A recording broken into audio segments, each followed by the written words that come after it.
Good morning, students. In this video, we are going to discuss about basicity of acids. Okay, this is very important topic because whenever you will go to the higher classes, this topic will become for sure. Okay, so basicity of acid क्या होता है? क्या acid का भी कोई base होता है? ये मतलब टर्म काफ़ी confusing है कि acid का basicity कैसे हो सकता है. ठीक है ना, तो इसको आसान तरीके से समझते हैं. जैसे हम जानते हैं बहुत सारे एसिड्स होते हैं, जैसे लाइक HCl, HNO3, H2SO4. ठीक है ना, ये सारे जो एसिड्स होते हैं इनकी सेम प्रॉपर्टी क्या होती है कि जब भी वाटर में मिक्स होते हैं, जब भी अपना एक्वस सॉल्यूशन में आते हैं तो वो क्या रिलीज़ करते हैं? हाइड्रोजन आयन रिलीज़ करते हैं. ओके, लेकिन सारे एसिड्स ज़रूरी नहीं है कि एक जैसे हाइड्रोजन रिलीज़ करें या तो same number of hydrogen release करें. जैसे HCl है, HCl के पास सिर्फ एक हाइड्रोजन है. ठीक है ना, तो ये क्या रिलीज़ करेगा? एक हाइड्रोजन रिलीज़ करेगा. HNO3 के पास एक हाइड्रोजन, तो ये भी एक हाइड्रोजन रिलीज़ करेगा. H2SO4 के पास दो हाइड्रोजन है, तो दो हाइड्रोजन रिलीज़ करेगा. ठीक है ना, तो ये कहलाती है अलग अलग एसिड्स की अलग अलग हाइड्रोजन रिलीज़ करने की प्रॉपर्टी होती है. ठीक है ना, जैसे मान लीजिए अगर कोई एसिड सिर्फ और सिर्फ एक हाइड्रोजन रिलीज़ कर रहा है तो उसे हम क्या बोलते हैं? Monoprotic acid. ओके, और अगर कोई दो हाइड्रोजन रिलीज़ कर रहा है तो उसे हम क्या बोलते हैं? Diprotic acid. और कोई तीन कर रहा है तो ट्राइप्रोटिक, टेट्राप्रोटिक, पेंटाप्रोटिक, ऐसे कर करके आगे बढ़ते जाएगा कितना आप हाइड्रोजन रिलीज कर रहे हैं उसके हिसाब से. ठीक है ना, तो अब बेसिसिटी ऑफ एसिड्स की डेफिनेशन हम समझ लेते हैं. The number of replaceable hydrogen atom present in an acid which it produces as hydrogen ions when dissolved in water or in its aqueous solution. Okay, the number of replaceable hydrogen atom. Okay, हम उस hydrogen atom की बात कर रहे हैं किसी भी acid में जो रिप्लेस किया जा सकता है.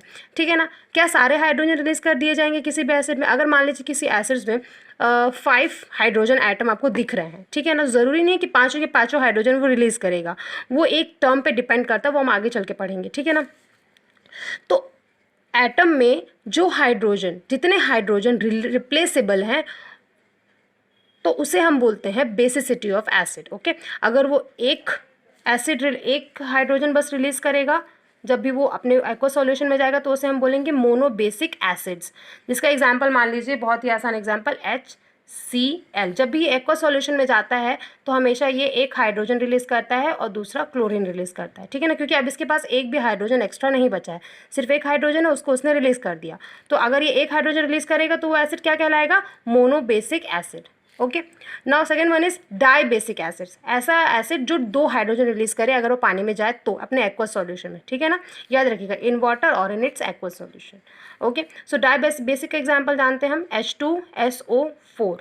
ये दो हाइड्रोजन रिलीज करेगा जब भी ये पानी में जाएगा तो पहले तो एक हाइड्रोजन रिलीज करेगा, फिर सेकेंड टाइम में दूसरा हाइड्रोजन रिलीज करेगा. ठीक है ना, तो H2 प्लस, ये तो simply 2H plus SO4 minus 2.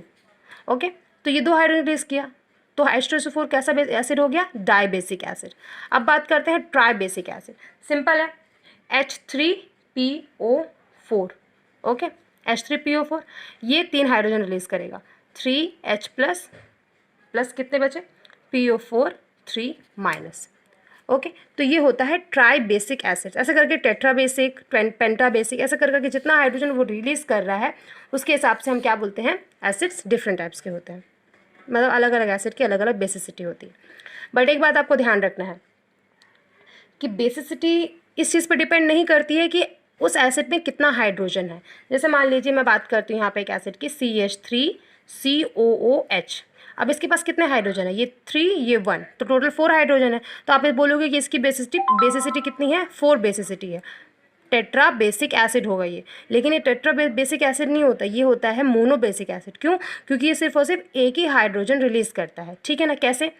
CH3COOH जब भी आयनाइज होगा या तो एक्वा सॉल्यूशन में जाएगा तो वो हमेशा एक ही हाइड्रोजन रिलीज करता है और क्या बनता है? CH3COO minus plus H ion release होगा. तो एक ही हाइड्रोजन रिलीज हो रहा है, इसलिए हम इसको क्या बोलेंगे? Monobasic acid.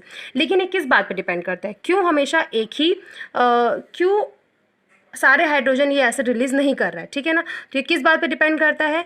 जो हाइड्रोजन ऑक्सीजन के साथ बॉन्ड में होता है सिर्फ और सिर्फ वही हाइड्रोजन रिलीज होगा. ठीक है ना, अगर आप CH3 का डायग्राम बनाएं तो ओके, सो देखिए हम इसका हम स्ट्रक्चर बनाते हैं डिटेल वाला. कैसे होता है?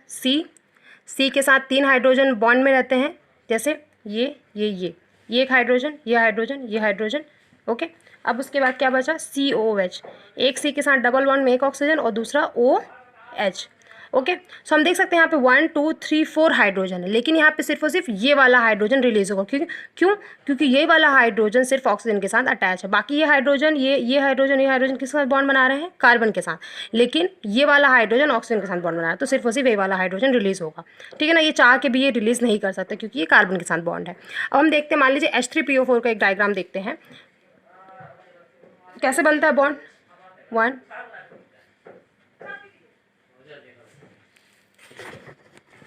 ओके, सो अब देखते हैं H3PO4 का डायग्राम कैसे होता है।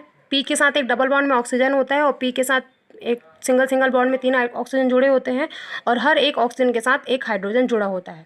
तो हमने क्या बोला, H3PO4 एक ट्राई बेसिक एसिड है। ओके, ये 3 हाइड्रोजन जितने इसके पास हाइड्रोजन है वो सारे रिलीज कर देता है। ऐसा क्यों होता है, क्योंकि जितने भी हाइड्रोजन है वो ऑक्सीजन के साथ ही बॉन्ड बना रहे हैं। यहाँ पे देखिए, ये वाला हाइड्रोजन ऑक्सीजन के साथ बॉन्ड में है इसलिए ये रिलीज हो जाएगा, ये वाला हाइड्रोजन इस ऑक्सीजन के साथ बॉन्ड में ये भी रिलीज हो जाएगा, और ये वाला हाइड्रोजन जो है वो इस ऑक्सीजन के साथ बॉन्ड में है इसलिए ये भी रिलीज हो जाएगा। ठीक है ना, तो ये वाला जो एसिड होगा वो अपने तीनों हाइड्रोजन रिलीज कर देगा, इसलिए क्या होगा, ये कहलाएगा ट्राई बेसिक एसिड। ठीक है ना, तो ज़रूरी नहीं है, अगर मान लीजिए आपके साथ एग्जाम में पूछ लिया जाएगा कि ये वाला एसिड है, अब आप बताइए कि ये किस टाइप का एसिड है, ये मोनोबेसिक है, ये डाई बेसिक है, या ट्राई बेसिक है, तो आपको ये समझना पड़ेगा, उसका स्ट्रक्चर आपको पता होना चाहिए। अगर आप उसका फिर आप क्या करेंगे, मान लीजिए आपको CH3COH दे दिया जाएगा और बोला जाएगा कि किस टाइप का एसिड है, तो आप कंफ्यूज जाएंगे कि अरे इसमें 4 हाइड्रोजन है तो हो सकता है ये टेट्रा बेसिक एसिड हो। लेकिन आपको क्या करना है, सबसे पहले आप इसका डायग्राम बनाएंगे, जैसे मैंने यहाँ पे एक स्ट्रक्चर बनाया इसका डिटेल वाला, कि कौन सा एटम किस एटम के साथ किस तरह का बॉन्ड बना रहा है। फिर आप देखेंगे कि इसमें हाइड्रोजन जो है वो किसके साथ बॉन्ड बना रहा है, और आप देखेंगे कि अगर एक हाइड्रोजन ऑक्सीजन के साथ बॉन्ड बना रहा है और बाकी हाइड्रोजन ऑक्सीजन के साथ बॉन्ड नहीं बना रहे, तो आप समझ जाएंगे कि सिर्फ एक ही हाइड्रोजन यहाँ पे रिलीज हो सकता है, बाकी रिलीज नहीं होंगे, तो इसे हम क्या बोलेंगे, मोनोबेसिक एसिड। ओके, तो ये कहलाता है basicity of acid. Basicity of acids के जैसा ही एक और होता है जिसको हम बोलते हैं एसिडिटी ऑफ बेस। इसका जस्ट अपोजिट होता है। जैसे मान लीजिए मैंने बोला कि एक एसिड जितने हाइड्रोजन रिलीज करता है जब भी वो अपने एक्वस सॉल्यूशन में जाता है, तो उसे हम उस हिसाब से बेसिसिटी देते हैं, जैसे मोनोबेसिक, डाई बेसिक। उसी तरह एसिडिटी ऑफ बेस भी होता है, जितने OH आयन, ठीक है ना, OH आयन्स, हाइड्रोक्सिल ग्रुप, वो एसिड रिलीज करेगा, उसके हिसाब से हम बोलेंगे उसको एसिडिटी ऑफ बेस, उसके हिसाब से हम डिसाइड करेंगे। जैसे मान लीजिए क्या होता है, mono acidic base, mono acidic base जो एक हाइड्रोजन आयन रिलीज करे, जैसे NaOH-। ओके, उसी तरह होता है डाई एसिडिक बेस, जैसे CaOH। ओके, तो ये क्या करेगा, ये दो हाइड्रोक्सिल ग्रुप रिलीज करेगा। इसके पास 2 हाइड्रोक्सिल ग्रुप है, इसके पास भी सिंगल हाइड्रोक्सिल ग्रुप है। ट्राई बेसिक का एग्जांपल ले लीजिए, ट्राई एसिडिक बेस, इसका एग्जांपल क्या होगा, AlOH का होल थ्राइस। ये इसके पास 3 OH है तो ये तीनों OH रिलीज कर देगा। तो इस तरह से एसिडिटी ऑफ बेस और बेसिसिटी ऑफ एसिड्स ऐसे आप निकाल सकते हैं। Okay, thank you.